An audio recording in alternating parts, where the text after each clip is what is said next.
আচ্ছা সোহাগ, আমরা আজকে কলেজে আসছি কেন? আমাদের না পরীক্ষা শেষ? হুম। তাহলে কলেজে কি করছি? চলো মন্টু মামার দোকানে গিয়ে ক্যারাম খেলি। ওই, সবসময় ফাজলামি করবি না। এমনিতেই খুব টেনশনে আছি। কেন রে, তোর জিএফ কি কারোর সাথে পালাইছে? চিন্তা করিস না, ওই দেখ যে মেয়েটাকে দেখছিস কত সুন্দর, ওইটার সাথে তোরে লাইন করে দিমু, চল। দেখ পারভেজ, ফালতু কথা বাদ দিয়ে একটু চুপ করবি? আমি আবার কি করলাম? আচ্ছা কলেজে এসেছি কেন সেটা তো বললি না। মজা করো আমার সাথে। জানোস না আজকে কেন কলেজে আসছি? না তো। ও, মনে পড়ছে, আজকে তো আমাদের পরীক্ষার ফলাফল দিবে। তা কয়টা বস্তা আনছোস ফল কুড়িয়ে নেওয়ার জন্য? দেখ পারভেজ, সবসময় কিন্তু ফাজলামো ভালো লাগে না। আমি চিন্তা করতেছি রেজাল্ট নিয়ে, আর তুই লাফাইতেছস। তোর কি ভয় নাই যদি ফেল করিস? আরে কিসের ভয়, দেখবি আমি ফার্স্ট হব। থাক, আর চাপা মারিস না। চাপা না, যদি আমি ফার্স্ট হই তাহলে কি দিবি? তুই যা চাইবি তাই। মনে থাকে যেন। মুখের উপর তো কইয়া দিছি ফার্স্ট হমু, তবে আমি জানি ফেল কইরা বসে আছি, তাই একটু ভাব লইলাম আর কি। কথাটা মনে মনে বলল পারভেজ। রেজাল্ট দিব সেটা নিয়ে আমি কোনো চিন্তা করছি না, কিন্তু তুই এত ভয় পাচ্ছিস কেন? ভাই, একটু তো চুপ থাক। আচ্ছা কোন ভার্সিটিতে ভর্তি হবি? পারভেজ সোহাগের কাঁধে হাত দিয়ে বলল, আগে পাশ করি, তারপর চিন্তা করব। আরে এত চিন্তা করার কি আছে? আর তাছাড়া পড়ালেখা করে কি হবে? আর শোন, পড়ালেখা করে যে গাড়ির তলে পড়ে সে। ভাই, একটু তো মুখটা বন্ধ রাখ। কেন বিশ্বাস হচ্ছে না আমার কথা? আচ্ছা ধর তুই ভালো গাড়ি চালাতে পারোস, এখন তোরে কেউ ড্রাইভার হিসেবে চাকরি দিল, তাহলে তো তুই গাড়িতে চড়তে পারলি। আর ধর তুই পড়ালেখা শেষ করে চাকরি খুঁজছস কিন্তু পাচ্ছিস না, এমনকি একদিন হতাশ হয়ে রাস্তা পার হবার সময় দেখবি তুই গাড়ির তলে পড়ে মইরা গেছস। তাই পড়ালেখা না করে একটু গাড়ি চালানো শিখে রাখিস।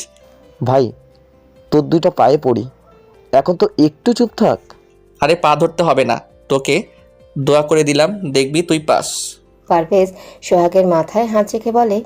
পারভেজের কথা শুনে সোহাগ আর কোনো কিছু না বলে দিল দৌড়। হ্যাঁ, এক দৌড়ে মাঠের ওই পাশে।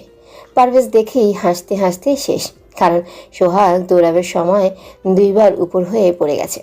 কিছুক্ষণ পর পরীক্ষার রেজাল্ট দিচ্ছে। পারভেজ তো নিজের রেজাল্ট দেখে যেন নিজেও বিশ্বাস করতে পারছে না। পারভেজ সোহাগকে চ্যালেঞ্জ করেছিল, হাল্লা মনে হয় সেটা কবুল করে নিয়েছে। পারভেজ তো সোহাগকে খুঁজতেছে আর বলছে, কই গেল হারামি? কইছিল যা চাইমু তাই দিব, কই যে গেল? সোহাগকে গাছের পেছনে দেখতে পেয়ে পারভেজ, কিরে মামু, কি মনে করছস আমার কাছ থেকে পালাইতে পারবি? মনে আছে তো যা চামু তাই দিবি। আচ্ছা, বল কি চাস? সোহাগ ভয়ে ভয়ে বলল, বেশি কিছু না, আমি শুধু তোর জিএফ মিমের সাথে। ভাই, তুই আমার হৃৎপিণ্ডটা লইয়া যা, তবুও ওর নামে কিছু বলিস না। আরে আমি কি বললাম? আমি বলছি ওর সাথে একটু কথা বলবো। কেন? ওই যে ওর সাথে সবসময় ঘুরে না, কি যেন নাম? হ্যাঁ রিমা, ওর ব্যাপারে। ও, এই কথা। আমি তো ভাবছিলাম আচ্ছা কালকে বিকেলে নদীর পাড়ে চলে আসিস। তা তো ভাববাই। আচ্ছা আসি, কালকে বিকালে দেখা হচ্ছে। সোহাগের কাছে থেকে বিদায় নিয়ে বাসার দিকে রওনা দিলাম। এই যা, এত কথা বললাম, এখনও তো পরিচয়টাই দেয়া হলো না। যাই হোক, এতক্ষণে বুঝে গেছেন যে আমার নাম পারভেজ, তবে আর একটা নামও আছে, মিস্টার বাদর। পারভেজ নামে যে কয়জন চেনে, মিস্টার বাদর বললে তার থেকে 10 গুণ বেশি চিনে। যাই হোক, কথা বলতে বলতে বাসায় চলে আসছি। আম্মু খেতে দাও, ক্ষুধা লাগছে। আইসে, এতক্ষণ শান্তিতে ছিলাম। কেন আম্মু, কে আসছে যার জন্য তোমার শান্তিতে থাকাটা নষ্ট হয়ে গেল? কে আবার? বাদর? বাদর? কই, আমি তো দেখতে পারছি না। উফ, একটু চুপ করবি? আমি আবার কি বললাম? জানি তোর সাথে কথায় পারবো না। তাহলে কথা বলতে আসছো কেন? ক্ষুধা লাগছে, খেতে দাও। দিচ্ছি। তোর রেজাল্টের কি খবর? ভালো, ফার্স্ট হইছি। মিথ্যা কথা বলা ভালো না, বুঝছস? সারাদিন বাদর মতো ঘুরে বেড়ানো। আমি নিশ্চিত তুই ফেল করেছিস। আল্লাহ, আমি কই আছি? আমার আম্মু আমার কথায় বিশ্বাস করছে না। যাই হোক, আমি এখন ভার্সিটিতে ভর্তি হব। কোথায়? কোথায় আবার? আমাদের এখানেই। না, তা হবে না, তুই ঢাকায় ভর্তি হবি। কেন কেন? এখানে হলে সমস্যা কোথায়? না, তোর মতো বাদরকে এখানে রাখা যাবে না। আম্মু তুমি আমাকে তাড়িয়ে দিচ্ছ? আজকে বাবা আসুক বলবো। তোর বাবাই বলছে তুই কালকেই ঢাকা চলে যাবি। কি কালকে? তা ওখানে গিয়ে থাকবো কোথায়? সেটা তুই ব্যবস্থা করবি, এখন তুই ছোট না, বুঝলি? আম্মু, ঢাকায় না তোমার খালাতো ভাই থাকে, মানে আমার খালাতো মামা? তো তো আমি সেই মামার বাসায় থাকবো। ঢাকা কোথায় যেন থাকে। না না, আমি বলতে পারবো না, কারণ আমি আর তোর ব্যাপারে কোনো কথা শুনতে চাই না। আমি জানি ওখানে থাকলে তুই কোনো না কোনো একটা ঘটনা ঘটাবি। আমি কিছুই করব না, প্রমিস। রাখ তোর প্রমিস, বাসা ভাড়া দিয়ে থাকবি, দরকার হলে মাসে মাসে টাকা পাঠিয়ে দিব। কিন্তু আর কোনো কিন্তু নেই, তাড়াতাড়ি খেয়ে উঠে যা। কার কার সাথে দেখা করবি করে আয়, তোর জামা কাপড় সব গুছিয়ে রেখেছি, কাল সকাল 9টায় তোর বাস। কি এত সকালে? হুম। বুঝলাম আমাকে বাড়ি থেকে বের করার জন্য উঠে পড়ে লাগছে। পারভেজ খাবার খেয়ে বাইরে চলে গেল। আপনারা হয়তো ভাবছেন পারভেজের আম্মু এমন কেন, আসলে যে পারভেজকে খুবই ভালোবাসে, কিন্তু ওর বাদরামি সহ্য করতে পারে না। এই জন্য এইসব আয়োজন। বিকালটায় বন্ধুদের সাথে ঘোরাঘুরি করে বাসায় এসেই ঘুমিয়ে যায়। সকালে ওই ওঠ, কি হয়েছে, ডাকছো কেন? তাড়াতাড়ি ওঠ, 7টা বাজে। কি হয়েছে, আর একটু ঘুমাতে দাও না। উঠবি নাকি পানি মারবো? উঠছি। পারভেজ বিছানা থেকে উঠে পড়ে আর ভাবতে লাগলো, কলেজ বন্ধ থাকলে তো ওর আম্মু এত তাড়াতাড়ি ঘুম থেকে ডাকে না, তাহলে আজকে কেন? ও মনে পড়ছে, আমাকে ঢাকা পাঠানোর জন্য যে তারা উঠে পড়ে লাগছে। পারভেজের যাওয়ার ইচ্ছে নেই, তাই বাথরুমে ঢুকে ফ্রেশ হয়ে গোসল করতে করতে 1 ঘন্টা লাগিয়ে দিল। তারপর খাবার টেবিলে বসে একটা দুইটা করে ভাত খাচ্ছে সময়টা পার করার জন্য। কিরে খাচ্ছিস না কেন? বাসের আর মাত্র আধা ঘন্টা বাসে। খাচ্ছি তো। থাক, তোকে আর খেতে হবে না, ওঠ। এই বলে ভাতের প্লেটটা নিয়ে নেয় ওর আম্মু। পারভেজ মনে মনে বলে, বুঝছি, আমার আর এ বাড়িতে থাকা হচ্ছে না। শালার কেন যে পরীক্ষায় পাশ করলাম, ফেল করলে এখানেই থাকতে পারতাম। ওর আব্বু আর আম্মু এসে বাসে উঠিয়ে দিল। বাস ছাড়তে এখনো 5 মিনিট দেরি আছে। ওর আম্মু বলল, শোন, ভালো মতো যাবি আর পৌঁছে আমাকে ফোন দিবি, আর কারোর সাথে কখনো বেয়াদবি করবি না। আমাদের নিয়ে ভাবিস না, আমরা ভালো থাকবো। কথাগুলো বলতে বলতে বাস ছেড়ে দিছে। পারভেজ মনে মনে বলল, ভালো তো থাকবাই, কারণ এখন যে আর কেউ জ্বালাইব না। কিন্তু আমার কি হবে, ঢাকার তো কিছুই চিনি না, সেটা দেখা যাবে, আগে পৌঁছে নেই।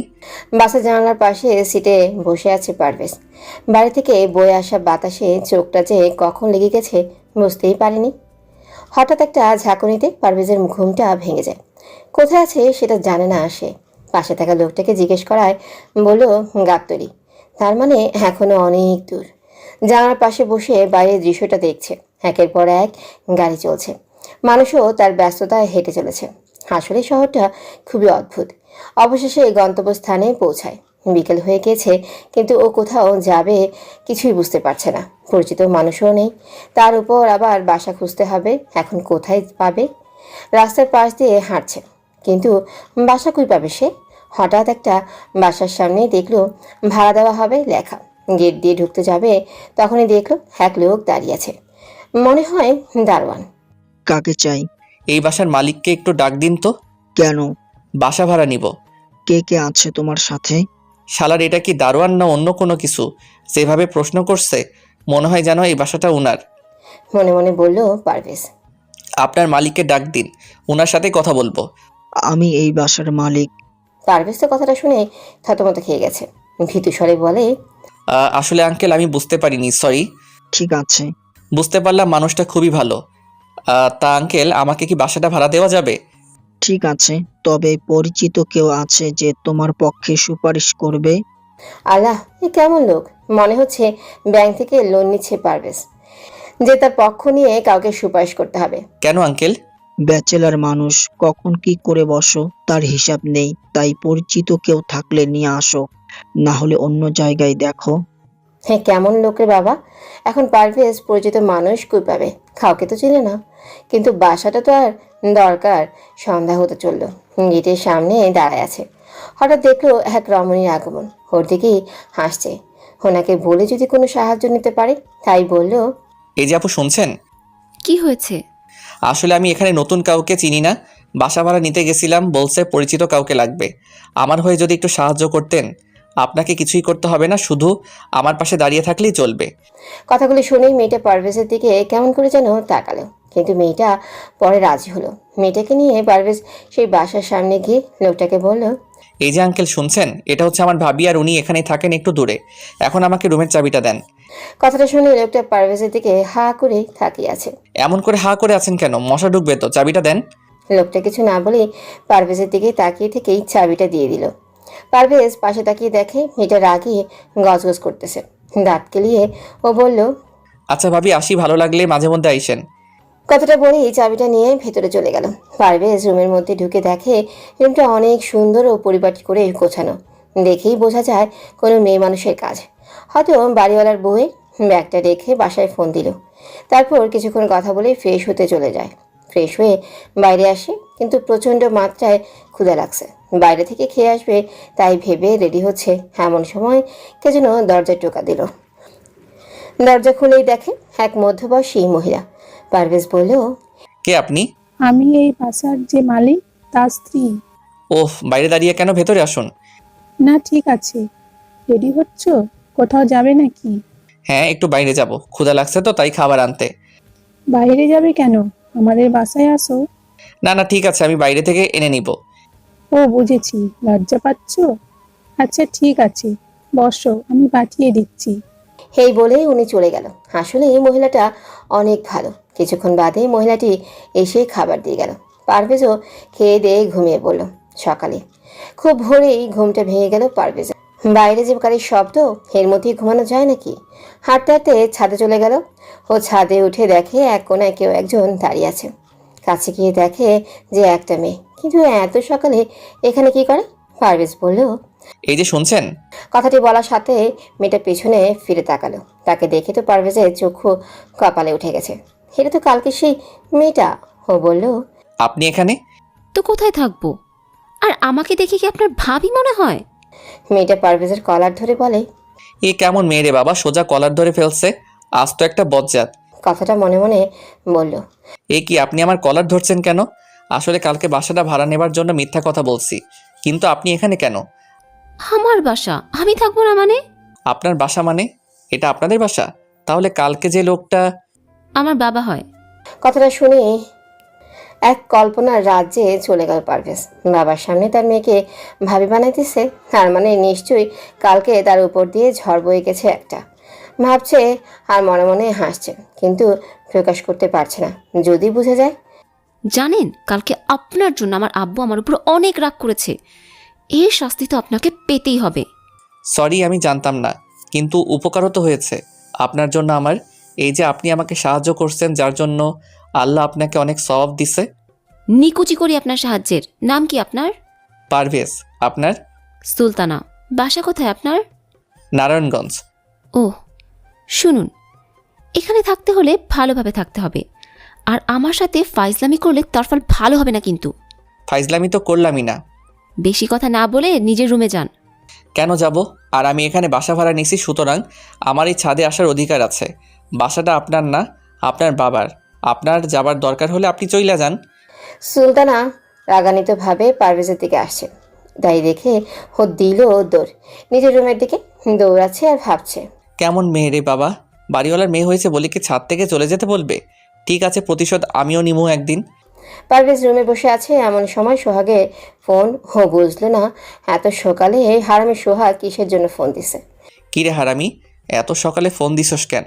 সালা, কালকে বিকেলে মিমের সাথে রিমারেও আনছিলাম, আর তুই হাওয়া হইয়া কই আসোস? কিরে, তুই জানোস না আমারে বাড়ি থেকে ঢাকা পাঠাই দিছে? ঠিক করেছে। আমি এখন গিয়েই আন্টির পাও ধরে সালাম করমু, তোর মতো বাদরের হাত থেকে বাঁচানোর জন্য। খুব খুশি তাই না? ঠিক আছে, বাড়ি আইসা নেই, তোর খবর আছে। আচ্ছা বাদ দে, কেন আসতে বলেছিলি সেটাই বল। আরে ওই রিমারে বলবি যে পারভেজ ওকে পছন্দ করে। আমি পারবো না। কিরে, ভুইলা গেছস? আমি যা বলবো তাই করবি, না করলে বুঝছস তো। আচ্ছা রাখ, ভার্সিটিতে ভর্তি পরীক্ষা দিতে যাবো। এই বলে ফোন কেটে দিল। তারপর রেডি হয়ে ভার্সিটিতে গিয়ে ভর্তি পরীক্ষা দিয়ে আসছে। পরের দিন যাইয়া দেখে ও পাস। 2 দিন পরে ভার্সিটিতে আজ প্রথম দিন পারভেজের। মনের মাঝে ভয় নাই, আরও খুশি খুশি লাগতেছে।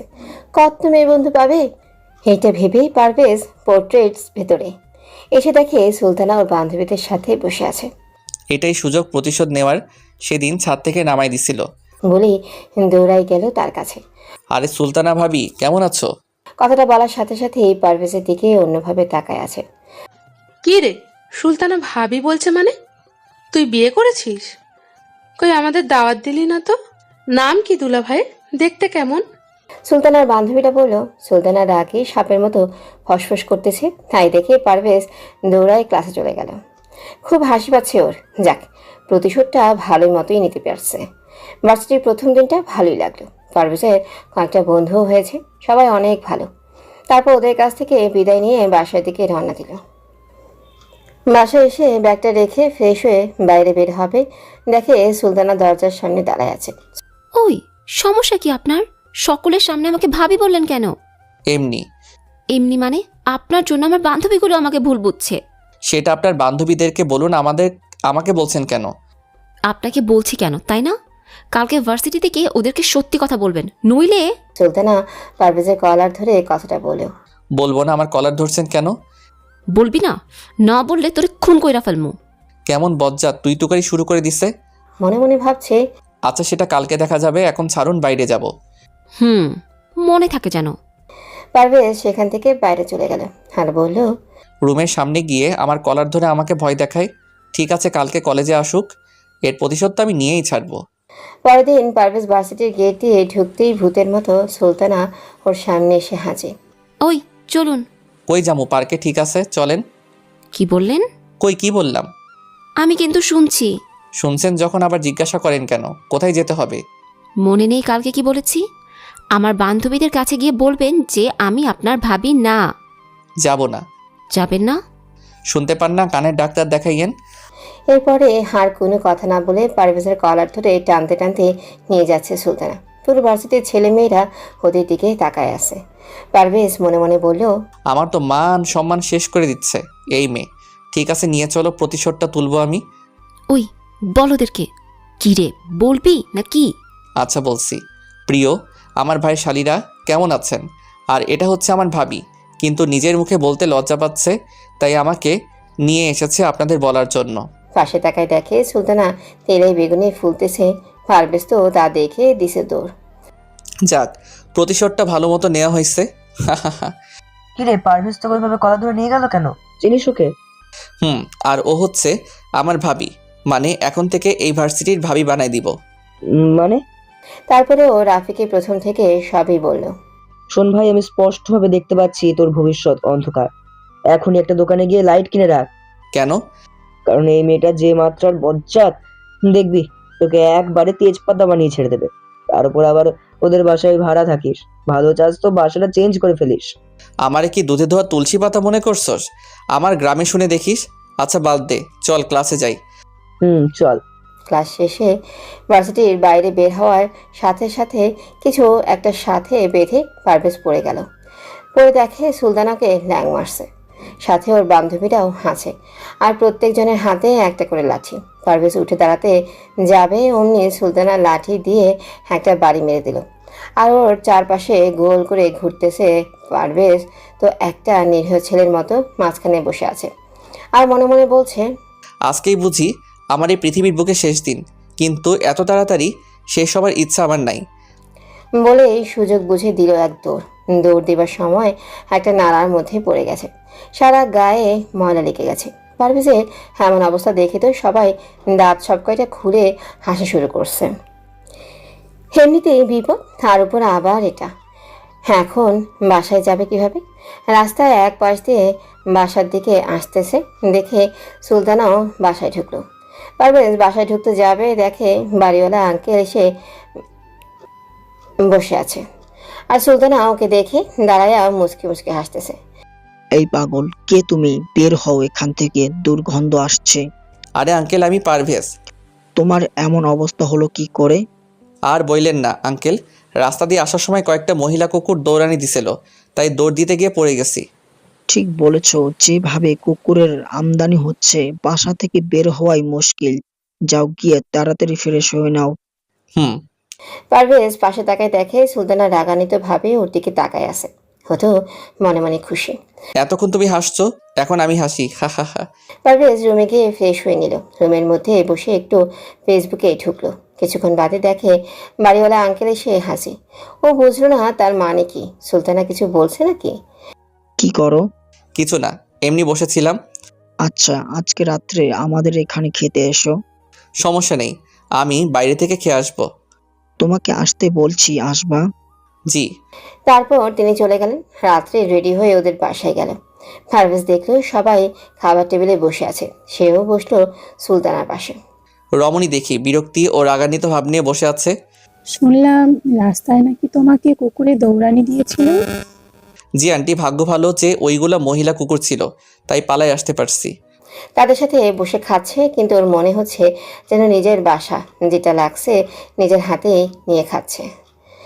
সুলতানা ওর এমন খাওয়া দেখে হয়তো মনে মনে বলছে, কেমন বেহায়া, একজনের বাসায় গেলে কেমন করে খেতে হয় সেটাও জানে না। খাওয়া শেষে আঙ্কেল আন্টির সাথে কিছুক্ষণ কথা বলে নিজের রুমে গিয়ে ঘুমিয়ে পড়ল। সকালে ঘুম থেকে উঠে ভার্সিটিতে গিয়ে দেখে সুলতানা গেটের সামনে দাঁড়িয়ে আছে, সাথে তার বান্ধবীগুলো হয়তো ওর জন্য অপেক্ষা করছে। তোর ভয় পাইলে চলে নাকি? আমি না পুরুষ? ওই এদিকে আয়। জি ভাবি বলেন। ভাবি তাই না? তোর ভাবি বলো আমি বের করছি। আর কালকে আমাদেরকে কি বলেছিস? কই কিছু বলিনি তো। কিছু বলিস নাই তাই না? আমার বাবার কাছে আমাদেরকে মহিলা কুকুর বানাই দিয়েছিস। সেইটা শুনে সবাই ওর দিকে এমনভাবে তাকিয়ে আছে, মনে হয় সব কয়টা ক্ষুধার্ত বাঘ খেয়ে ফেলবে তোকে। পারভেজ দাঁত কেলিয়ে বলল, ভাবি ওই দেখো তোমার পিছনে দুলাভাই। সব কয়টা পেছনে তাকাতেই দিল দৌড়। এরপর থেকে সুলতানার সাথে পারভেজ এমন ঝগড়া লেগেই থাকে সবসময়। এতদিনে ভার্সিটিতে একটা নাম ডাক ছড়িয়ে গেছে, তবে সেটা বানার রূপে। আর সুলতানাও ভার্সিটির ভাবি হয়ে গেছে, কিন্তু সমস্যা একটা, কেউ ভাইটারে খুঁজেই পায় না। ক্লাস টিচারটা খুবই মিশুক এবং তাদের মতোই ফাজলামি করে। ওরাও স্যারের সাথে ফাজলামি করলে কিছু বলে না। ক্লাসের মধ্যে মাথা নিচু করে শুয়ে আছে পারভেজ, আর স্যার ওদিকে নাম ডাকছে। মি বাদর। স্যার সে ঘুমের রাজ্যে উল্টা ঝুলে আছে। চুপ বেয়াদব জাতীয় ভাবি।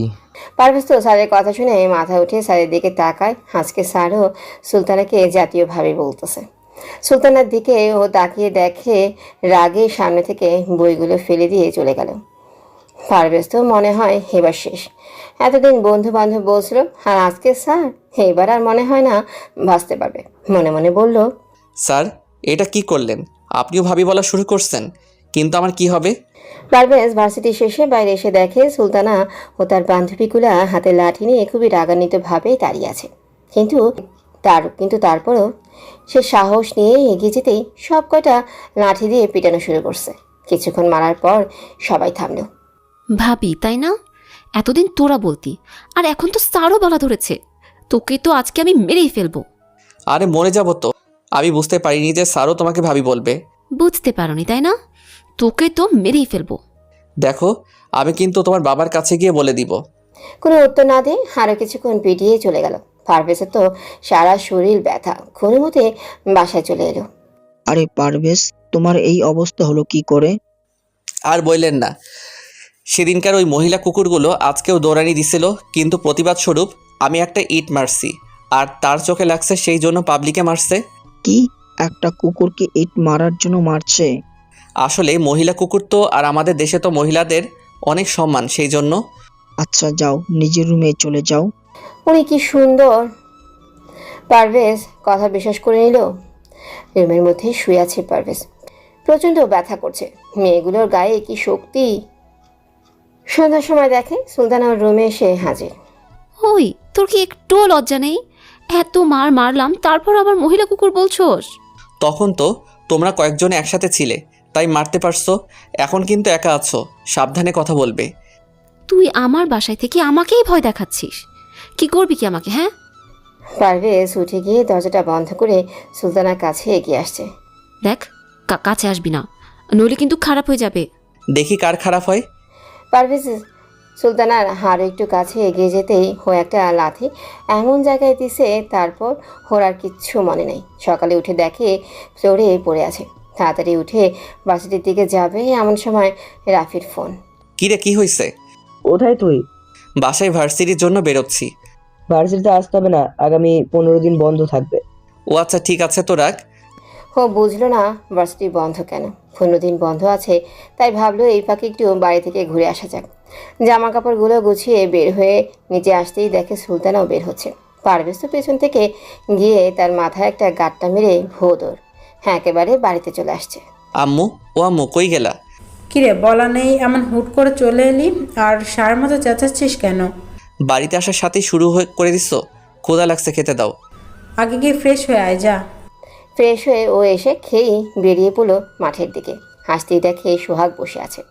কিরে সোহাগ, কেমন আছোস? ভালো। কখন আসলি? এই তো কিছুক্ষণ। তা কেমন চলছে তোর দিনকাল? ভালোই। তোর? আমার কি কখনো খারাপ চলে নাকি ভার্সিটি সবাই এক নামে চেনে? চিনবেই তো, কারণ বাদর না তুই একটা। ভালো কথা, আমি ঢাকা যাওয়াতে তুই খুব খুশি হয়েছিলে তাই না? এর জন্য তোকে শাস্তি পেতে হবে। দেখা যাবে, চল হাঁটি। চল। আচ্ছা, ওই রিমা আর সাকিবের ব্যাপারটা কি হলো? রিমাকে বলছিলি? আর বলিস না, কেন, কি হয়েছে? সেদিন রিমা এসেছিল, বলেছিলাম তুই কথা বলবি, কিন্তু তুই আসিসনি।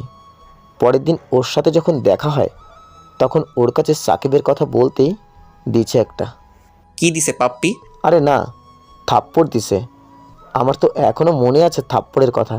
সেদিন বুঝতে পেরেছি মেয়েদের গায়ে কি শক্তি। তুই ঢাকায় কারোর সাথে প্রেম করিসনি? আরে আমার পিছনে মেয়েদের লাইন পড়ে আছে। ভার্সিটির সব মেয়ে তো আমার উপর ফিদা। থাক, আর চাপা মারিস না। দেখে তো মনে হয় মেয়েদের হাতে মার খাইছস। সোহাগের কথাটা শুনে পারভেজ নিজের দিকে তাকিয়ে দেখে কোনো মারের চিহ্ন বোঝা যাচ্ছে কিনা। না, বোঝা যাচ্ছে না তো। তাহলে বুঝলো কীভাবে? মনে হয় আন্দাজে গুলি মারছে, এই ভেবে বলল। শোন, আন্দাজে গুলি মারা ঠিক না। আর আমি কেন মেয়েদের হাতে মার খেতে যাব? আচ্ছা বাদ দে। তারপর আরও কিছুক্ষণ ঘোরাঘুরি করে বাসায় চলে গেল। দেখতে দেখতে 15 দিন কেটে গেল। তবে একটা বিষয় লক্ষ্য করে দেখছে পারভেজ, সুলতানাকে মাঝে মাঝে মিস করে। বুঝতে পারে না কেন। আজকে ভার্সিটি খোলা আর পারভেজ ঢাকার উদ্দেশ্যে রওনা দেবে, ক্লাসটা আজকে মিস। দুপুরের দিকে রেডি হচ্ছে, এমন সময় রাফির ফোন। কিরে রাফি, কেমন আছিস? ভালো। কোথায় তুই? বাড়িতে রেডি হচ্ছি, ঢাকায় আসতেছি। ভাই তুই আসিস না। কেন? সুলতানা আসছিল আমার কাছে, তোর নাম্বার চাইছে, দিই নাই। সেই জন্য উড়া ধুরা মেরে নাম্বারটা নিয়ে গেছে। কোনো অপরিচিত নাম্বার থেকে ফোন দিলে ধরবি না, আর কয়েকদিন পরে আয়। বলিস কি? আচ্ছা আমি দেখছি, এখন রাখি, ভালো থাকিস। পারভেজ বুঝতেছে না সুলতানা ওর নাম্বার নিছে কেন। এখন যদি ঢাকায় যায় তাহলে নিশ্চয়ই ওর কপালে দুঃখ আছে। না, আর কয়েকদিন পরেই যাব মনে স্থির করলো। রাত্রে দেখে একটা অপরিচিত নাম্বার থেকে ফোন আসছে। ধরতে গিয়ে ওর মনে পড়লো রাফির কথাটা। ফোন ধরলো না, কিন্তু কয়েকবার ফোন আসার পর ধরতে বাধ্য হলো। ওই, ফোন ধরতে এতক্ষণ লাগে? সরি, কে বলছেন? আমি তোর জম। জম মানে? ও জমরাজ, কিন্তু তারা তো ছেলে হয়। আপনার কণ্ঠ শুনে মনে হচ্ছে না তো আপনি ছেলে। ওই ফাইজলামি করবি না। ঢাকা আসবি কবে? সরি, আপনাকে চিনতে পারছি না, মনে হয় রং নাম্বারে ফোন দিছেন। ওই বাদর, আমি সুলতানা। ঢাকায় আয়, তোর খবর আছে। ও জাতীয় ভাবি, আগে বলবেন না তো আপনি? আবার এবার ঢাকায় আয়, তোকে আমি মেরেই ফেলবো। কেন, তোমার কি জেলে যাবার খুব শখ জাগছে নাকি? দেখ, ফাইজলামি করবি না। ঢাকায় আয়, তোর জাতীয় ভাই আমি বের করব। আচ্ছা, সেটা দেখা যাবে। ফোনটা রেখে দিল। বুঝতে পারছে না এখন ঢাকায় গেলে ওর কপালে কি বিপদ আছে। পারভেজ তো এখন ঢাকায় যাবে না, আরও কিছুদিন পর যাবে। এইভাবে আরও 1 সপ্তাহ পর আজকে ঢাকায় আসছে। আসতে আসতে রাত হয়ে গেছে, তাই সুলতানার সাথে দেখা হয়নি। সকালে ঘুম থেকে উঠে ভার্সিটিতে গিয়ে সকলের সাথে বসে হাঁটা দিচ্ছে। এমন সময় দেখে সুলতানা ওর দিকে রাগি ভাবে তেড়ে আসছে। আচ্ছা, ও যে সুলতানার মাথায় সেই গাঁটটা মারছিল, সেই কথা কি এখনও মনে আছে? আবার জাতীয়ভাবেও বলছে, সেটার জন্যই প্রতিশোধ নিতে আসছে হয়তো। হাতে দেখি লাঠিও আছে। পারভেজ তো মনে হয় আজকে শেষ। কেন যে ঢাকা আসতে গেল ভাবতে লাগলো। আসুক, যদি আজকে কিছু বলে তাহলে আমিও ছেড়ে দেব না। সুলতানা তো সোজা এসে ওর হাত ধরে টানতে টানতে নিয়ে আসতেছে। পারভেজ এক ঝটকায় ওর হাত ছড়াই দিল। ওই, তোমার সমস্যা কি? সকলের সামনে এইভাবে হাত ধরে নিয়ে আসতেছো। আমার মান সম্মান নেই? মেয়ে বলে গায়ে হাত তুললাম না। বাদরদের আবার মান সম্মান হয় নাকি? কে বলছে হয় না? আচ্ছা ভালো, মানলাম, বাদরদেরও মান সম্মান হয়।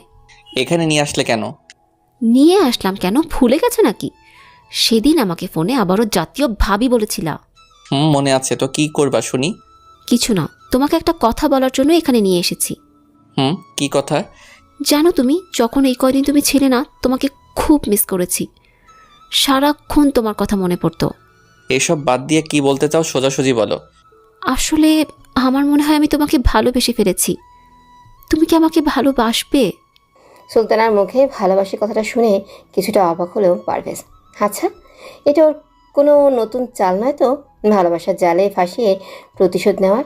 ও যতদূর জানে মেয়েরা সহজে কাউকে প্রপোজ করে না, কিন্তু সুলতানাকে দেখে তেমন কিছুই মনে হচ্ছে না। যেন ওর কাছে এটা সাধারণ ব্যাপার। পারভেজ কি ওর প্রস্তাবে রাজি হবে নাকি হবে না, মনের মাঝে একটা সংশয় কাজ করছে ওর। কি হলো, কথা বলছো না কেন? সি সি সি, কি বলো? ভাবির সাথে কি কেউ প্রেম করে? ভাবি? দাঁড়া, তোর ভাবি বের করছি। সুলতানা বলেই হাতে থাকা লাঠি দিয়ে একটা বার দেখো, বেশি বাড়াবাড়ি হয়ে যাচ্ছে কিন্তু। এখনো তো কিছুই হয়নি, বল ভালোবাসিস কিনা? না, আর তাছাড়া তোমাকে ভালোবেসে আমার জাতীয় ভাবিটাকে হারাতে চাই না। আর একবার ভাবি বললে না, তোর পা ভেঙে দিব। ঠিক আছে। আমার উত্তর কই? কিসের উত্তর? এই যে বললাম আমি তোমাকে ভালোবাসি, এবার বলো তুমি আমাকে ভালোবাসো না? না। ভালোবাসিস না তাই না? ভালো তো তোকে বাসতেই হবে, না হলে এখানেই মেরে রেখে দিব। সুলতানা রাগী কণ্ঠে বলল, বাবারে কি ভয়ঙ্কর মেয়ে। কি হলো বল? আচ্ছা, আমাকে একদিন ভাবতে দাও। ঠিক আছে, তবে উত্তরটা যেন হ্যাঁ হয়। হেই বলে চলে গেল। পারভেজ তো পড়ে গেল এক মহা বিপদে। কি করবে ও? রাত্রে শুয়ে শুয়ে সুলতানার বলা কথাগুলো ভাবছে। সুলতানা কি সত্যি ওকে ভালোবাসে নাকি এটা ওর বিছানা কোনো জান, কিছুই বুঝতে পারছে না। তবে সুলতানার জন্য মনের মাঝে কেন জানি না এক অজানা টান অনুভব করছে পারভেজ। ভালো কি বাসবে বুঝতে পারছে না। ও ভাবলো সুলতানা কি আমার সাথে নাটক করছে? তাহলে আমিও ওর সাথে নাটক করতে থাকি, দেখি কি হয়। পরের দিন সকালে ঘুম থেকে উঠে ছাদে চলে গেল পারভেজ। একটু পর দেখে সুলতানাও এসে হাজির। কি হলো, আমার প্রশ্নের উত্তর কই? দেখো, সুলতানা ভালোবাসা কোনো খেলা না, ভালোবাসি বললেই ভালোবাসা হয়ে যায় না। এর জন্য দুটির মনের মিল থাকা লাগে। আমি জানি না কেন তুমি আমাকে ভালোবাসতে চাও, তবে একটা কথা, ভালোবাসা নিয়ে কখনো নাটক করো না। পারভেজ, আমি সত্যি তোমাকে ভালোবাসি। জানি আমার কথা হয়তো বিশ্বাস করতে তোমার কষ্ট হচ্ছে, কিন্তু আমি তোমাকে ভালোবাসি। তুমি কি আমাকে ভালোবাসো না? কিছুক্ষণ ভাবার পর মাথা নাড়িয়ে হ্যাঁ সুযোগ জানালো পারভেজ। ও জানে এটা একটা নাটক। আচ্ছা চলো, আজকে একসাথে ভার্সিটিতে যাব। চলো। দুজনে রিকশার পাশাপাশি বসে আছে। সুলতানার কাছে এর আগেও অনেকবার ঝগড়া করার সময় কাছে এসেছে, কিন্তু তখন পারভেজের কিছুই মনে হয়নি। আজকে কেন জানি একটা অস্থিরতা কাজ করছে। ভার্সিটির কাছে আসতেই রাফিদের দুজনকে একসাথে দেখে মুখ হাঁ করে ফেলেছে। তারপর চলতে থাকে ওদের নাটকময় ভালোবাসা। একসাথে ভার্সিটিতে যাওয়া আসা, ফুচকা খাওয়া, ঘুরতে যাওয়া। তবে সুলতানা সব সময় পারভেজের উপর একটা ওভার কেয়ার করে, যেটা নাটকময় ভালোবাসার প্রধান চিত্র। এটা দ্বারা হয়তো বোঝাতে চাচ্ছে যে সে পারভেজকে ভালোবাসে। ওর সাথে নাটক করতে করতে যে কখনো কি ভালোবেসে ফেলেছে নিজেও জানে না। সকালে রুমের মধ্যে শুয়ে আছে, হঠাৎ করে সুলতানা আগমন। ও বুঝতে পারলো না এত সকালে কেন আসলো। হাসার সাথে দেখে টেবিলের উপর কি যেন নাড়াচাড়া করছে। কি ব্যাপার এত সকালে? কেন, আমি আসতে পারি না বুঝি? কেন পারবে না? অবশ্যই পারো, কিন্তু এত সকালে আসছো তাই একটু অবাক হয়েছি। তাড়াতাড়ি উঠে রেডি হয়ে নাও। কেন? কোথায় যাবা? মার্কেটে যাব। মার্কেটে যাবে মানে? তার মানে আমার টাকা শেষ করার ধান্দা? মনে মনে ভেবে বলল, না না, আমি মার্কেটে যেতে পারবো না, তুমি যাও। ভয় পাবার দরকার নেই, টাকা আমিই দিব। বাহ, এত ভালো নাকি যে ওই টাকা দিবে? এর ভিতরে নিশ্চয়ই কোনো মাইট প্যাচ আছে। আমিও আর কোনো কথা না বলে রেডি হয়ে ওর সাথে চলে গেলাম মার্কেটে। জামা কাপড় কিনা, খাবারের বিল সবই সুলতানা দিছে। পারভেজ বুঝলো না কেমনে কি। সন্ধ্যার দিকে বাসায় এসে ফ্রেশ হয়ে পড়তে বসলো। রাত্রে প্রচণ্ড ক্ষুধা লাগছে, তাই ও ভাবলো বাড়ি থেকে খাবার নিয়ে আসবে। মানিব্যাগটা বের করে টাকা বের করতে গিয়ে দেখে টাকা নেই। সব জায়গায় খুঁজে কোথাও পায় না। তখনই ওর মনে পড়লো সুলতানা সকালে এসে টেবিল নাড়াচাড়া করছিল, আর মানিব্যাগটাও টেবিলের উপর ছিল। তার মানে ওই টাকা নিছে। এবার বুঝতে পারলো মার্কেট করার এত টাকা কোথায় পেল। সকালে সুলতানাকে কিছু বলতে গিয়েও বলল না, না হলে ভাববে ও কিপটা। এভাবেই কেটে গেল আরও কয়েকটা দিন। একটা বিষয় লক্ষ্য করছে পারভেজ, যে সুলতানা এখন আর আগের মতো নেই। দূরে দূরে থাকে, অবহেলা করে। ও জানে এটাই হবার ছিল, কিন্তু তারপরও কষ্ট হতো। কয়েকদিন যাবৎ সুলতানা পারভেজকে খুবই অবহেলা করছে, ঠিকমতো কথাই বলে না। দেখা হলে উল্টো দিকে চলে যায়। ওরও তেমন একটা কষ্ট হয় না, কারণটা প্রথমেই বুঝতে পেরেছিল। যাই হোক, তারপরও সুলতানার সাথে একটু কথা বলার দরকার বলে ভাবলেও পারভেজ। বিকালের দিকে ছাদে উঠে দেখে সুলতানা এক কোণায় দাঁড়িয়ে আছে। পারভেজ দেখা মাত্রই চলে যেতে লাগলো। দাঁড়াও সুলতানা, তোমার সাথে আমার কিছু কথা আছে। সুলতানা কিছু না বলে হাঁটা ধরলো। পারভেজ দৌড়ে গিয়ে ওর সামনে দাঁড়ালো। এখন আমাকে কিছুটা অভিনয় করা দরকার, দেখি কয়েকটা ফিল্মি ডায়লগ ছেড়ে কাজ হয় কিনা। এই ভেবে শুরু করে দিল। কি হলো, কথা বলছো না কেন? সরো, আমার কাজ আছে। আমি জানি তোমার কোনো কাজ নেই, তুমি আমার সাথে এমন করছো কেন? কি করেছি আমি? কিছু না। তাহলে এমন অবহেলা করছো কেন? কারণ আমি তোমাকে ভালোবাসি না। কথাটা শুনেই একটু অবাক হয়নি পারভেজ। এটা তো হবারই ছিল। তাহলে এতদিন যেটা করেছো সেটা কি ছিল? ওটা নাটক ছিল, কারণ তুমি আমাকে অনেক জ্বালিয়েছ, আর আমি প্রতিশোধ নেওয়ার জন্য এমন করেছি। সত্যি তুমি আমাকে ভালোবাসোনি? না। এটা বলে সুলতানা চলে গেল। তেমন একটা কষ্ট হচ্ছে না পারভেজের, কিন্তু তারপরও মনের ভিতরে একটা ভারী বোঝা মনে হচ্ছে জমে আছে। আমি কাঁদিনি, কারণ কেউ কাঁদতে শিখায়নি। চুপচাপ নিজের রুমে চলে এলাম আর ভাবছি সুলতানার তো প্রতিশোধ নেওয়া শেষ। ও হয়তো ভাবছে আমি কষ্ট পাচ্ছি, সেই জন্য হয়তো খুশিও হচ্ছে, কিন্তু ও তো জানে না যে আমিও নাটক করেছি ওর সাথে। এখন তো আমি ওর সাথে প্রতিশোধ নিব। ও আমাকে ছ্যাঁকা দিছে, এখন আমি ওকে ডাবল ছ্যাঁকা দিব। রাত্রে বিছানায় শুয়ে আছে, ঘুম আসছে না। খারাপ লাগছে সুলতানার জন্য, কিন্তু এখনও ওর প্রতিশোধ নিতে হবে। কোনো মতে রাতটা পার করলো। সকালে ঘুম থেকে উঠে রেডি হয়ে বাইরে বের হয়ে দেখে সুলতানা রিকশায় উঠে চলে যাচ্ছে। পারভেজ পরে রিকশায় করে ভার্সিটিতে চলে আসছে। এসে দেখে সুলতানা একটা ছেলের সাথে হেসে হেসে কথা বলছে। এর আগে কখনোই ওকে কারোর সাথে এমন হেসে কথা বলতে দেখেনি।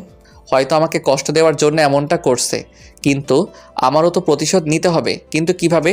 হঠাৎ মনে পড়লো আমাদের সাথেই পড়ে, নাম নাবিলা। কিছুদিন ধরে আমার পিছু পিছু ঘুরছে, হয়তো ওকে দিয়ে কাজ হয়ে যাবে। তাই আর কোনো কিছু না ভেবেই নাবিলাকে খুঁজতে লাগলো। দেখে নাবিলা একটা গাছের নিচে বসে আছে। হ্যালো নাবিলা, কি করছো? পারভেজ, তুমি?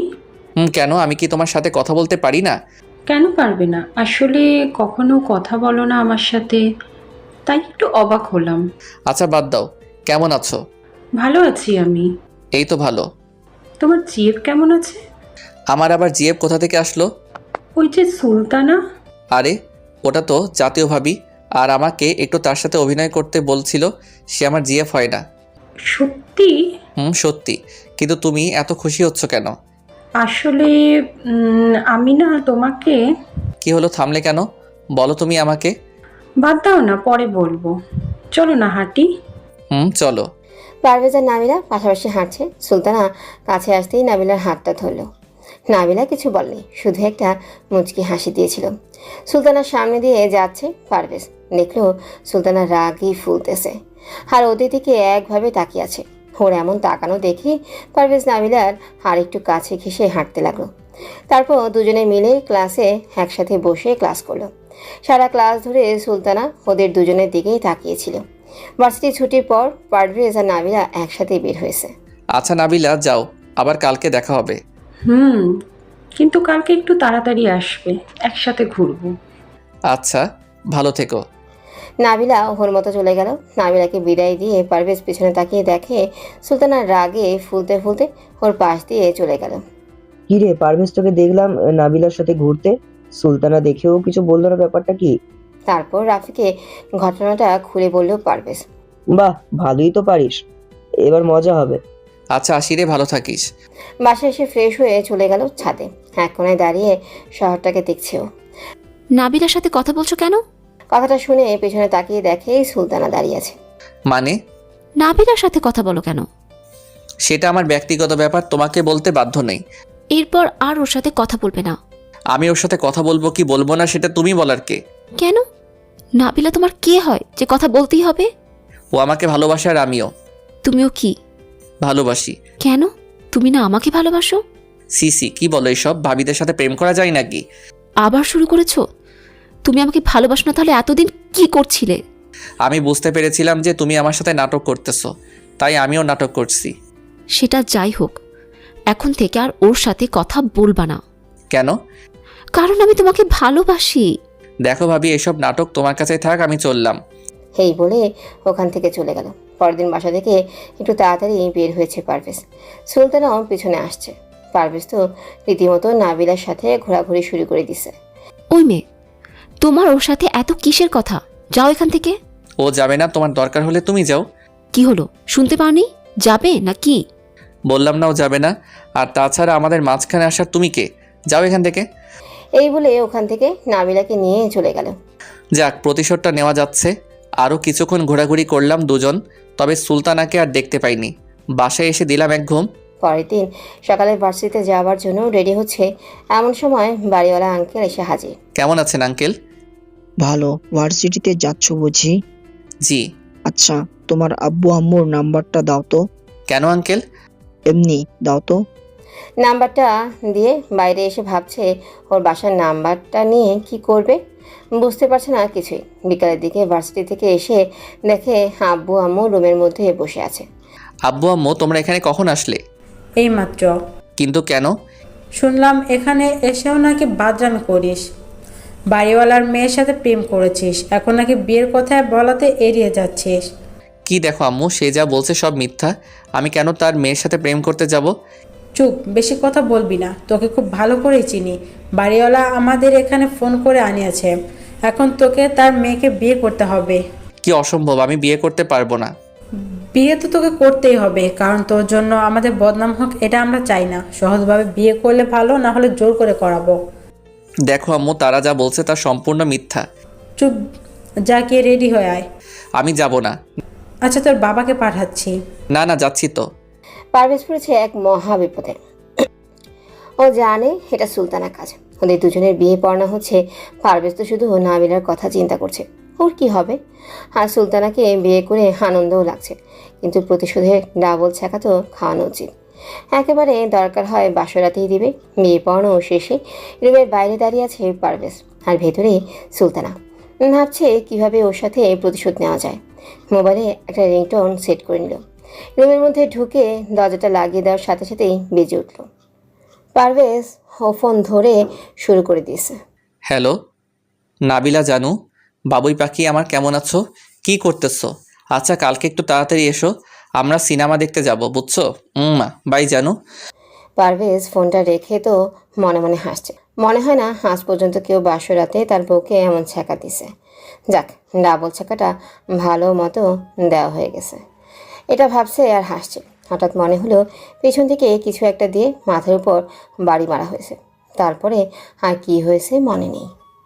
পরে কি হয়েছে মনে নেই।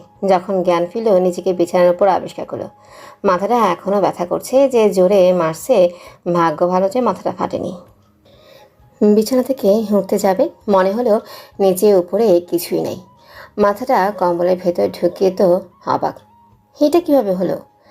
আমার পাঞ্জাবি পায়জামা কই? পাশে তাকিয়ে দেখি সুলতানাও নেই। একটু পরে দেখি বাথরুম থেকে বের হচ্ছে, চুলগুলো ভিজা, মনে হয় গোসল করছে। কিন্তু আমার মাথার মধ্যে শুধু প্রশ্ন ঘুরপাক খাচ্ছে, সুলতানা এত সকালে গোসল করলো কেন? আর আমার জামাগুলোই বা কে নিল? তাহলে কি সুলতানা আমার সাথে? উফ, আর ভাবতে পারছি না। কি ব্যাপার, উঠছো তাহলে? উঠেছি মানে? আর এত সকালে গোসল করলে কেন? আমার জামা কাপড় কই?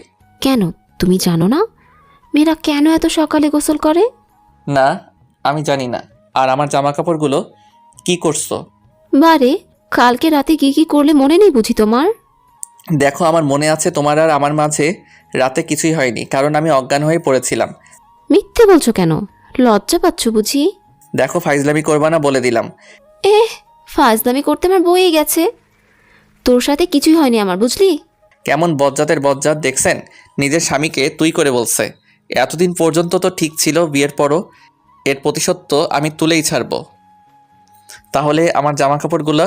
যেভাবে অজ্ঞান হয়ে পড়েছিলে আর ওই জামা কাপড় একেবারে খারাপ লাগছিল তোমাকে, তাই খুলে দিয়েছি। তার মানে তুমি আমার সব কিছু? দেখেছি তো। সুলতানা বলছে আর মিটমিট করে হাসছে। লাগো, আমার মান সম্মান সব শেষ, আমি আর বাঁচতে চাই না। মই ফেলাও, আমি আইতাছি। ওই চুপ। এর প্রতিশোধ তো আমি নিয়েই ছাড়বো। তা দেখা যাবে। ঘড়ির দিকে তাকিয়ে দেখলো ভার্সিটির সময় হয়ে গেছে, তাই রেডি হতে লাগলো। ওই কোথায় যাবা? ভার্সিটিতে নাবিলা আমার জন্য অপেক্ষা করছে। পারভেজ মিথ্যা কথা বলল প্রতিশোধ নেওয়ার জন্য। ওই বেশি ভাব নিবি না, বুঝলি? আমি জানি তুই নাবিলার সাথে দেখা করবি না, কারণ কালকে তোকে মারার পর তোর ফোন দেখেছি যে একটা রিংটোন বাজিয়ে আমার সামনে নাটক করেছিস। যতই চেষ্টা করো না কেন, আমাকে ছেঁকা তুমি দিতে পারবে না। সেটা দেখা যাবে, সরো ভার্সিটিতে যাব। না, যাবে না। আমি তোমার কথা শুনতে বাধ্য নই। ঠিক আছে, তুমি থাকো, আমরা গিয়ে তোমাদের বাড়ি থেকে ঘুরে আসি। আমাদের বাড়িতে মানে আজকে যাবে নাকি? তোমার যেতে হবে না, ভার্সিটিতে যাও। হেই যা, এখন কি করবে? সুলতানা চলে গেল তো প্রতিশোধ নিতে পারবে না। বাড়ি যাবে আগে বলবা তো, তাহলে কি আমি ভার্সিটিতে যেতাম? না না, তোমাকে যেতে হবে না। ওই যে নাবিলা আছে না, ওর কাছে যাও। আমার বাড়ি আমি যাব, তোমার কোনো সমস্যা থাকলে তুমি যেও না। পারভেজ নিজের মতো করে ব্যাগ গুছিয়ে নিল। নিচে আম্মুদের সাথে বসে গল্প করছে দেখে সুলতানা রেডি হয়ে আসছে। একটা নীল শাড়ি পরেছে, মনে হচ্ছে যেন এক নীল পরি। এর আগে সুলতানাকে শাড়ি পরা অবস্থায় কখনো দেখেনি পারভেজ। দেখেনি বলে ভুল হবে, বিয়ের সময় দেখেছে, তবে ভালোভাবে না। আসলেই শাড়িতে ওকে অনেক সুন্দর লাগছে। তারপর সকলেই মিলে বাসে উঠে পড়ল। বাসের মধ্যে বসে ভাবছে বাড়িতে গেলে ওর সাথে ভালো মতো প্রতিশোধ নেওয়া যাবে। বাড়িতে আসতে আসতে বিকেল হয়ে গেছে, তাই আর বাসা থেকে বের হয়নি। পরদিন সকালে বাসা থেকে বের হয়ে চলে গেল সোহাগের কাছে সুলতানাকে ছ্যাঁকা দেওয়া যায় কিভাবে সেটার প্ল্যান করতে। কিরে সোহাগ, কেমন আছিস? এই তো ভালো। শুনলাম বিয়ে করছোস, তা ভাবি দেখতে কেমন রে? পুরাই অস্থির, পরীর মতন। কিন্তু কিন্তু কি? পরীর মতো হলেও আস্ত একটা বজ্জাত। মানে বুঝলাম না। তারপর সোহাগকে প্রথম থেকে সব কিছু খুলে বলল। কথাগুলি শুনে সোহাগ হাসছে, মনে হচ্ছে পারভেজ যেন কোনো জোকস বলছে। কিরে হাসিস কেন? ভাই, এতদিনে একটা মেয়েকে পাইছস, সে একমাত্র পারে তোর মতো বাদরকে ঠিক করতে। ফালতু কথা বাদ দিয়ে বল, এখন আমি ওকে কিভাবে ছ্যাঁকা দিব? একটা উপায় আছে, তবে এর জন্য একটা মেয়ের দরকার হবে। মেয়ের দরকার হবে কেন? মেয়ে মানুষ ছাড়া এটা হবে না। ঠিক আছে, তোর জিএফ আছে, ওকে নিয়ে আয়। শালা, ওর দিকে নজর দিবি না। তোর বাড়ির পাশে ঈশিতা আছে না, ওকে দিয়ে করাবি। আচ্ছা ঠিক আছে, প্ল্যানটা তো বল। তারপর সোহাগ সব কিছু বলল। কাজ হবে তো? এর আগে এইরকম করেই কিন্তু ধরা খাইছি। আরে হবে মানে 100% হবে। যদি না হয় রে, তাহলে তোর যে কি করব আমি নিজেও জানি না। আচ্ছা আসি, দেখি ঈশিতা কোথায়। ওখান থেকে এসে ঈশিতাকে খুঁজতে লাগলো। দেখলো ঈশিতা ওর বাসার সামনেই বসে আছে। কি রে ঈশিতা, কেমন আছিস? ভালো, তুই? ভালো। আচ্ছা একটা কাজ করে দিতে পারবি? কি? এদিকে আয় বলছি। তারপর পারভেজ ঈশিতাকে সব কিছু বললো কি কি করতে হবে। কি? আমি এটা কখনোই করতে পারবো না। কেন, তুই না আমার বন্ধু? তাই বলে এটা করতে পারবো না। প্লিজ দোস্ত, মানা করিস না। এটা করে দে, তাহলে তোকে আশিকের সাথে রিলেশন করিয়ে দেব। সত্যি দিবি তো? দিব। এখন বল করবি কি না। কিন্তু আমার খুব ভয় করছে। কিসের ভয়? আমি আছি তো। যদি ধরা পড়ে যায়? বললাম তো আমি আছি। এখন যা, আর কালকে সময় মতো চলে আসিস। সেখান থেকে বাসায় আসে আর ভাবছে এবার কিভাবে বাঁচবা সুলতানা? ডাবল সেকা তো তোমাকে খাওয়াবই। খুশিতে তো লুঙ্গি ড্যান্স দিতে মন চাচ্ছে। বাসায় এসে দেখি সুলতানা মুখ ফুলিয়ে বসে আছে। ওই তোর কি কোনো বুদ্ধি শুধু হবে না? নতুন বউকে নিয়ে গ্রামে আসলি, একটু গ্রামটা ঘুরিয়ে দেখাবি, তা না করে সকালে বেরিয়ে পড়ছস। যাচ্ছি। তারপর সুলতানাকে গ্রামটা ঘুরিয়ে দেখালাম। সারাদিন ঘোরাঘুরি করে রাত্রে শুয়ে আছে আর ভাবছে কালকে কি হবে, ভাবতেই যেন নাচতে মন চাচ্ছে। এটা ভাবতে ভাবতে কখন যে ঘুমিয়ে পড়েছে নিজেও জানে না। সকালে ঘুম থেকে উঠেই ফ্রেশ হয়ে বসে আছে, কিন্তু এখনও ঈশিতা আসছে না কেন বুঝতে পারছে না। দুজনে মিলে নাস্তা করতেছে, এমন সময় ঈশিতার আগমন। যাক, এসেছে তাহলে। আন্টি কেমন আছেন? আরে ঈশিতা, কেমন আছো? বসো, নাস্তা করো। ঈশিতা নাস্তা করার জন্য পারভেজের পাশেই বসলো। পারভেজ, সুলতানা আর ঈশিতা নাস্তা করছে, ওর আম্মু রান্না করে। পারভেজ, চলো না বাইরে ঘুরতে যাই। ঈশিতা বা হাতটা পারভেজের কাঁধের উপর দিয়ে ন্যাকামি করে বলল। হঠাৎ কাঁধে হাত দেওয়া দিয়ে কিছুটা বিব্রত বোধ করলো পারভেজ। এটা হয়তো ওর অভিনয়। সুলতানা দেখেও কিছু বলল না, যেন খুবই স্বাভাবিক বিষয় এটা। তারপর নাস্তা করে বাইরে হাঁটতে বের হলো। পারভেজ মাঝখানে, আর দুই পাশে সুলতানা ও ঈশিতা হাঁটছে। ভাবি, আপনাকে একটা কথা বলি। জানি না কি ভাববেন, হয়তো আপনার কাছে খারাপও লাগতে পারে। কি কথা? আসলে আমি আর পারভেজ সেই ছোট থেকে একসাথে বড় হয়েছি, একসাথে স্কুলে যেতাম, ঘুরতাম। তখন বুঝতাম না ভালোবাসা মানে কি। যখন কলেজে উঠি বুঝতে শিখলাম, তখন আমাদের সেই বন্ধুত্ব ভালোবাসার রূপ নেয়। আমরা এক অপরকে খুব ভালোবাসতাম, কিন্তু কলেজ থেকে পাশ করার পর ওকে ঢাকায় পাঠিয়ে দেওয়া হয়, যার জন্য ওর সাথে তেমন যোগাযোগ করতে পারিনি। তবুও ওকে ভালোবাসতাম আর এখনও বাসি।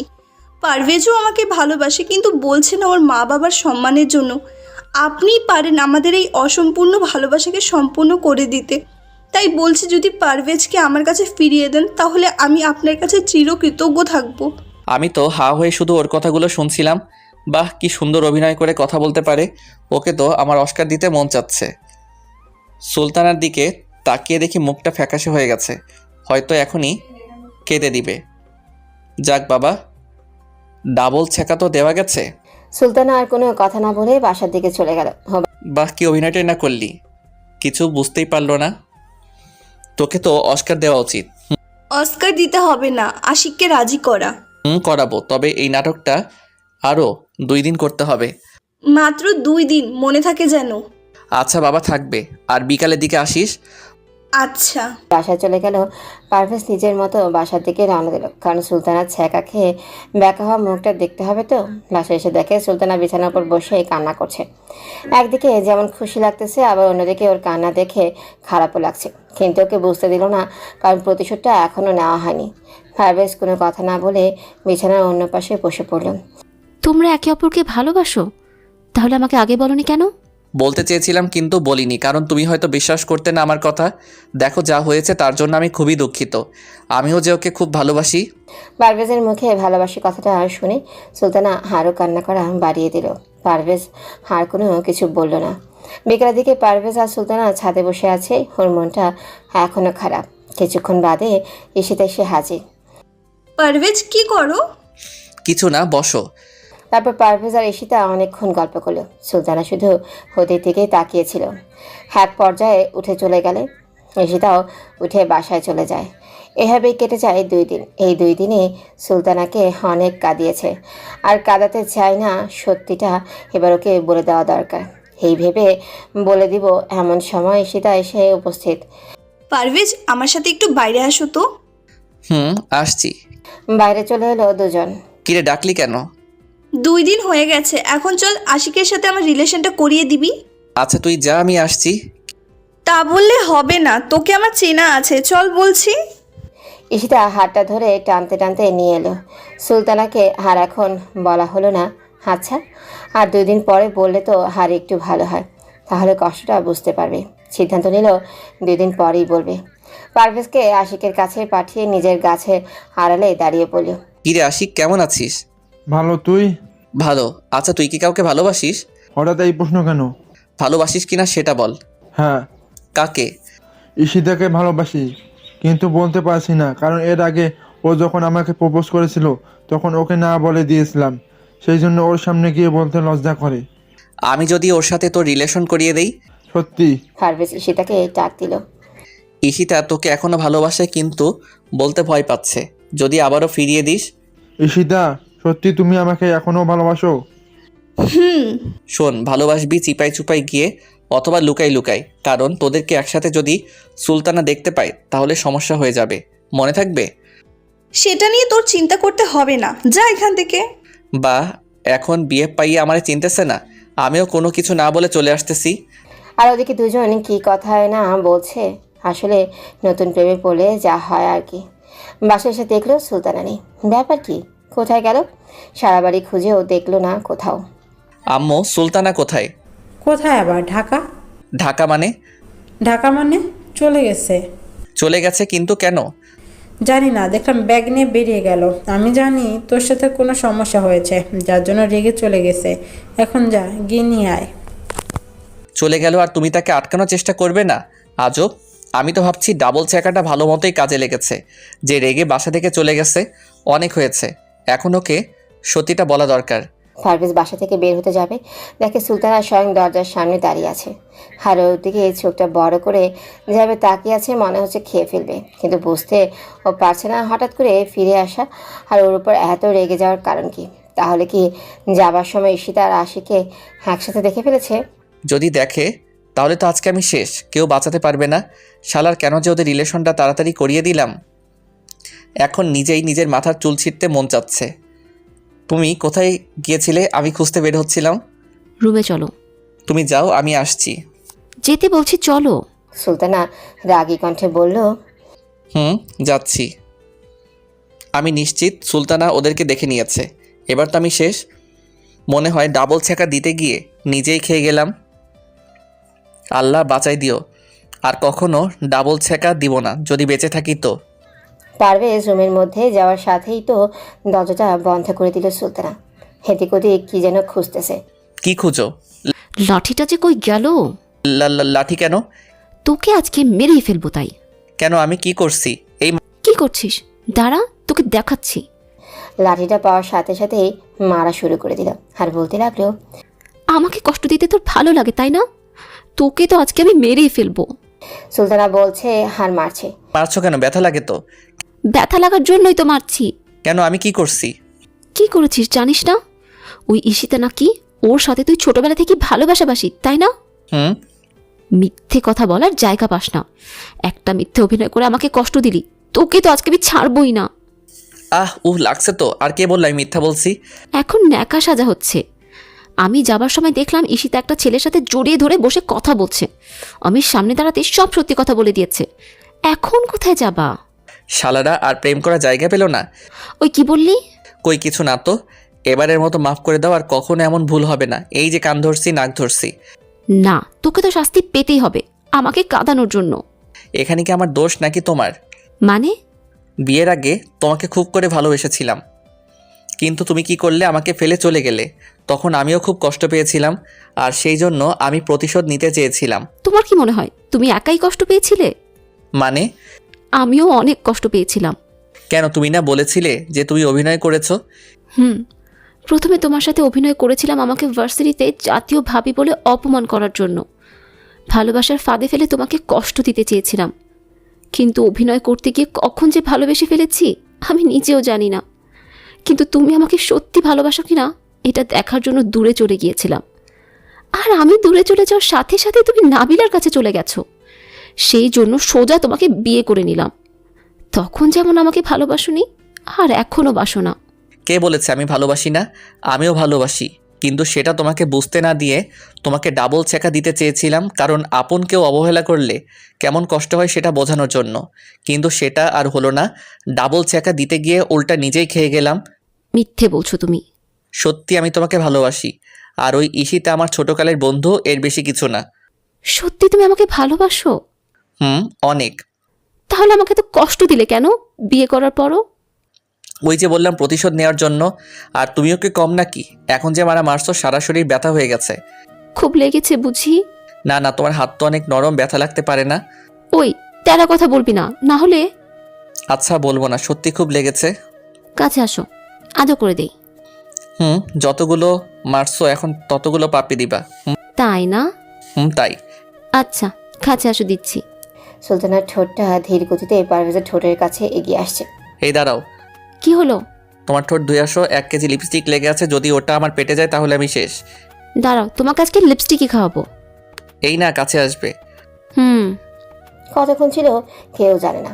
যে লিপস্টিক খাইয়েছো তাতে মনে হয় না আমি আর বাঁচতে পারবো। মনে হচ্ছে আরো লিপস্টিক খাওয়াতে হবে বলে আবার পারভেজের উপর ঝাঁপিয়ে পড়ছে। হেই, আপনারা সবাই ঘুরে দাঁড়ান তো, ওদের তো লজ্জা লাগে তাই।